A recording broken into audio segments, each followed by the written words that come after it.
성부 하나님, 성자 예수님과 함께 삼위일체이신 성령님께서는 시대에 따라서 역사하시는 분입니다.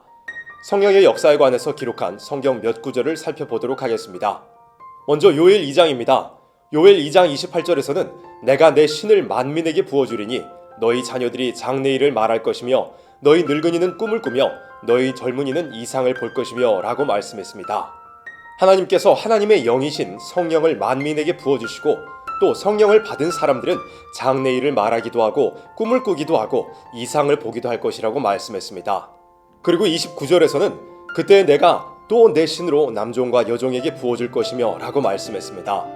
이미 성령을 받아 하나님의 종으로 쓰임을 받고 있는 남종과 여종에게 또다시 성령을 부어주실 것이라고 말씀했습니다. 이렇게 요엘 2장에서는 성령님께서 두 가지로 역사하실 것을 말씀했습니다.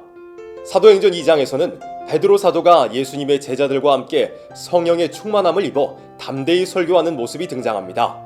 베드로 사도는 앞서 읽었던 요엘 2장의 말씀을 인용하여 설교했습니다. 사도행전 2장 17절에서는 말세에 내가 내 영으로 모든 육체에게 부어주리니 너희의 자녀들은 예언할 것이요 너희의 젊은이들은 환상을 보고 너희의 늙은이들은 꿈을 꾸리라 라고 말씀했습니다.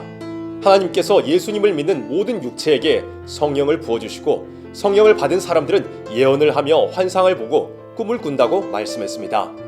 사도행전 2장 18절에서는 그때 내가 내 영으로 내 남종과 여종들에게 부어주리니 저희가 예언할 것이요 라고 말씀했습니다.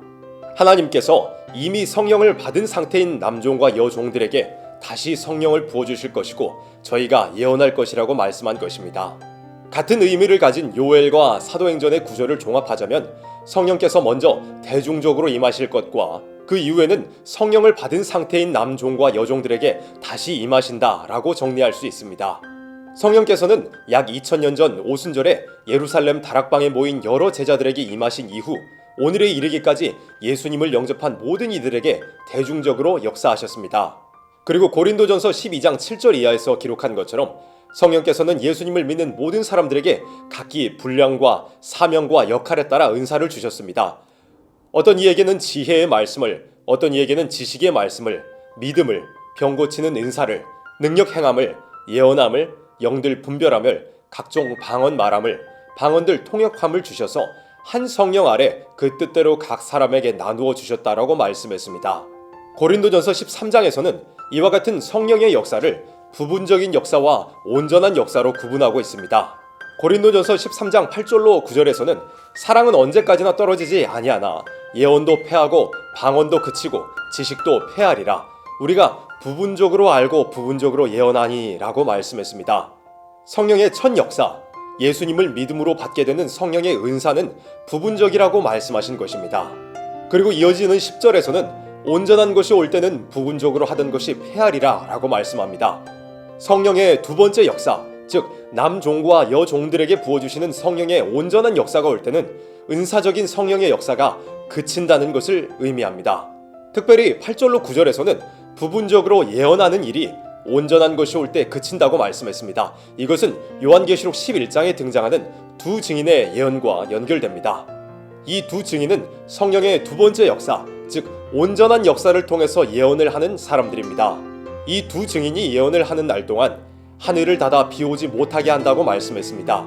하늘을 닫는다는 것은 성령의 첫 역사, 은사적이고 부분적인 역사가 그치게 된다는 의미입니다. 앞서 살펴보았던 사도행전 2장에서도 이와 같이 말씀했습니다. 17절에서는 모든 육체에게 성령이 임하고 그들이 예언할 것이라고 말씀했고 18절에서는 남종과 여종들에게 성령이 임하고 예언할 것이라고 말씀했습니다. 이 두 구절의 예언이라는 어휘가 동일하게 사용되기는 했지만 성령의 두 가지 역사에 따라서 구분되는 다른 예언입니다.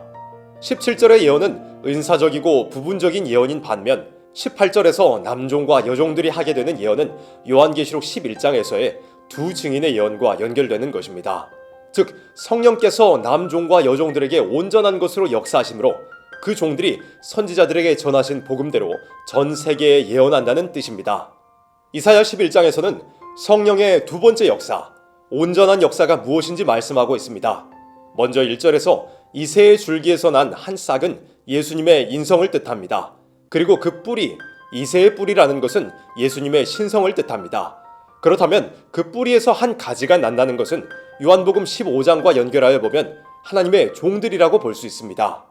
이 하나님의 종들에게 여호와의 신, 즉 성령이 임하신다는 것입니다. 남종과 여종들에게 온전한 성령을 부어주신다는 말씀과 동일한 말씀입니다. 온전한 성령은 지혜와 총명, 모략과 재능, 지식과 여호와를 경외하는 신이며 또 3절로 5절에 판결하는 능력을 주시는 성령입니다.